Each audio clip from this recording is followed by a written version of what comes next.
Hello, maayong buntag sa tanan natong mga followers, viewers diri sa Facebook and YouTube. Well, ah gusto ko mo-share ninyo mga kaigsunan may tungod sa unsa ning gugma since nga February karon, and of course it's a celebration sa Valentine's Day. So, just wanna share with you about love, the power of love.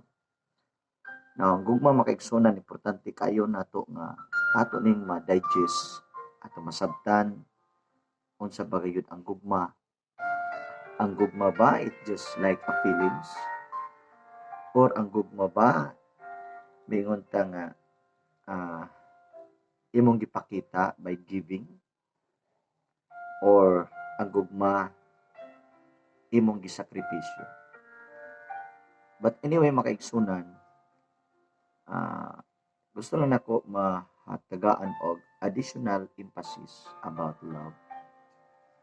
Sa kalibutan, na gitawag og paghigugma sa tao, or what we call man's love. Pero mao ni ang kalainan makaigsunan. Ang gugma sa tao walay gahom.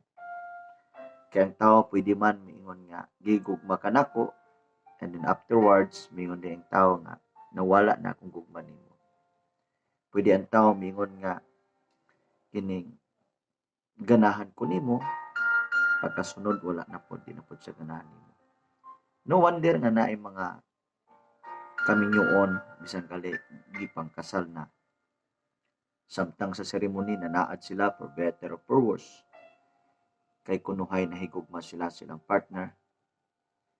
But unfortunately, after long years or even few months, daghan nga mga magtiayon nga miingon na wala akong gugma nimo, dili na ko ganahan nimo.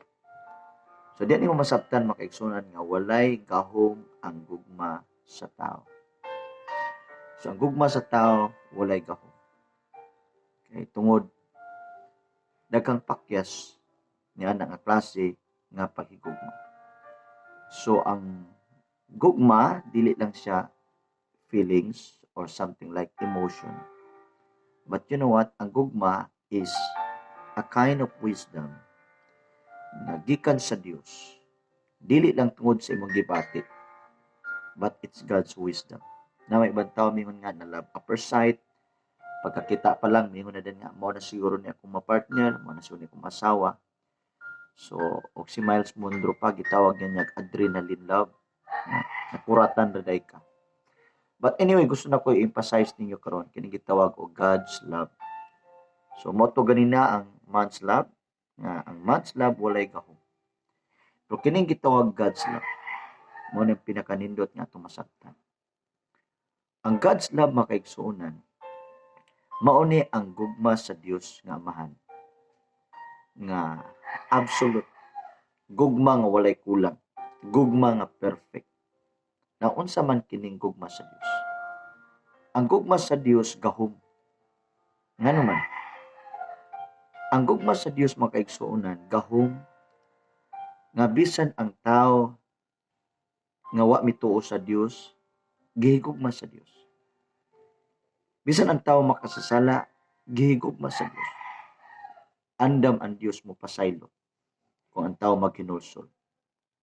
Now, ang gugma sa Dios gahom makaigsuonan tungod kay gihigugma ta sa Dios pag-ayo nga to the point ang iyang bugtong anak nga si Jesus mao'y nagdemonstrar sa maong gugma. Now, in other words, ang gugma sa Dios mao di ay si Kristo. Si Kristo ang perfect words sa gugma. Now, take note, si Jesus ang perfect words sa gugma. Si Jesus ang ultimate demonstration sa gugma sa Dios. Na mao ni ang pinaka the best nga butang nga angay natong mabatunan. Kung gusto ta na tinuod nga gugma, si Kristo ang atong gikinanglan sa atong kinabuhi. Si Kristo ang perfect nga pulong sa gugma. Si Kristo ang tinuod nga gugma nga naay gahom nga angay ug dapat natong mabatunan sa atong kinabuhi. Otherwise, kung wala si Kristo sa atong kinabuhi, kung dili nato madawat si Kristo, kung dili nato maangkon si Kristo, magpabilin ka sa gitawag tawhanon nga pagbati, tawhanon nga paghigugma, nga pwede kang mahigugma karon unya ugma di na pod. Mao nang gugma sa taong way gahom. Mao nay gugma sa taong makaigsunan nga taman ra sa pagpalaom. Dili ka garantiya ng pagbati. Busa ako kang i-challenge. Kung tinuod ka na higugma, si Kristo ang imong gikinahanglan. Kay maora nay gugma nga nay gahom.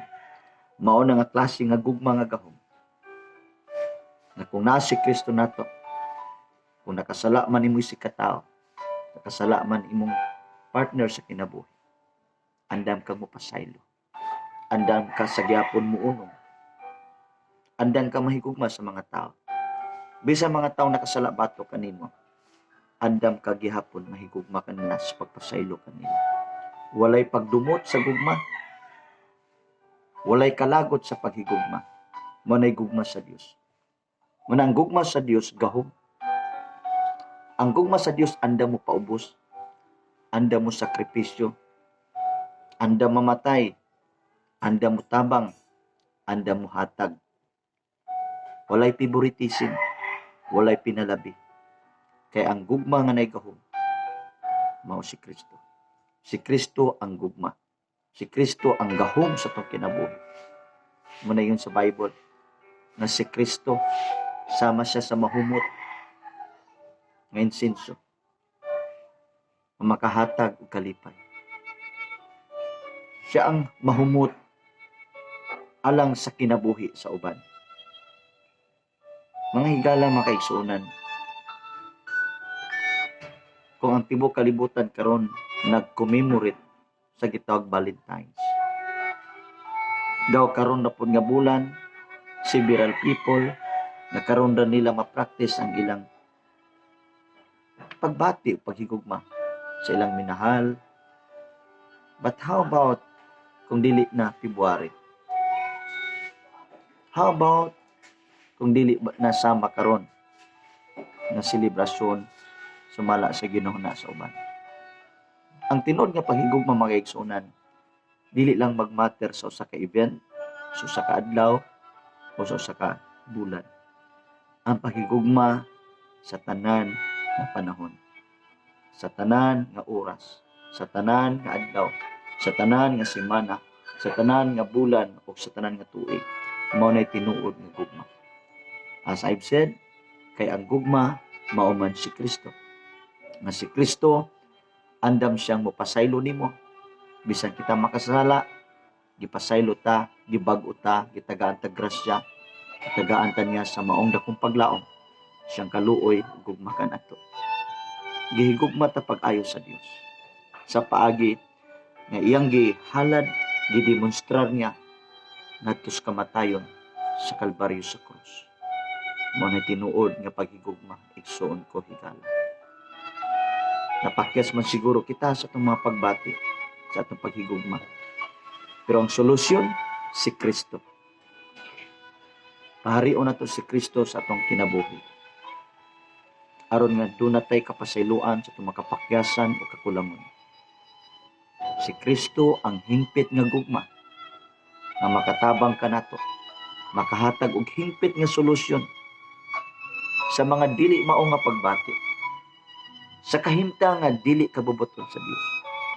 Si Kristo og si Kristo lang og wala na laing sulbad sa kinabuhi. Si Kristo ang tinuod nga pulong nga gugma. Ako kang gidasig karon. Kung nahigugma ka sa imong asawa, bana, pamilya, sa tanan nga imong gihigugma karon, unaha si Kristo. Si Kristo ang una nimong higugmaon. Si Kristo una nimong paharion sa kinabuhi. Aron nga ang imong paghigugma sa imong pamilya, asawa, banag, anak, tungod na ni Kristo. Kay kung sa atong kinagaugalingon nga paghigugma, mapakyas ka sa gihapon. Pwede ka gyapong miingon, ganahan ko nimo karon ugma di na pod. Gigugma na ko karon ugma di na pod. Pero kung si Kristo na nga pagbati na nato, si Kristo makaigsunan, walay pinalabi. Naa niya ang tanan, pagpaubos, pagpailog, ang gugma, pagka maayo. So ang bunga sa Espiritu Santo, magisgutan sa Galatias 5:22, mauna na'y magmanifest nato. Ang gugma, kaluoy, ug ang kalipay, pagka maayo, pagbugong sa kagalingon, pagka matinud-anon, maunay magmanifest sa atong kinabuhi. Kung si Kristo, uban nato. Kung si Kristo, naghari nga ni nato. Kung si Kristo, maunay nabuhi nga ni nato. Muna nga si Pablo miingon, dili na akong nabuhi. Si Kristo na ang nabuhi nga ni kanato. So, busa ako maingon nimo, imposible nga dunay pamilyang maguba. Imposible nga nay relasyon maguba kung si Kristo mo'y nahimong hari sa atong relasyon. Kung si Kristo mo'y sentro sa atong relasyon, imposible nga nay relasyon, pamilya, nga maguba sa kaway. Nga naman, kay si Kristo naman mo'y namuhat. Si Kristo naman mo'y driver sa atong pamilya o relasyon. Siya na mo'y namuhat.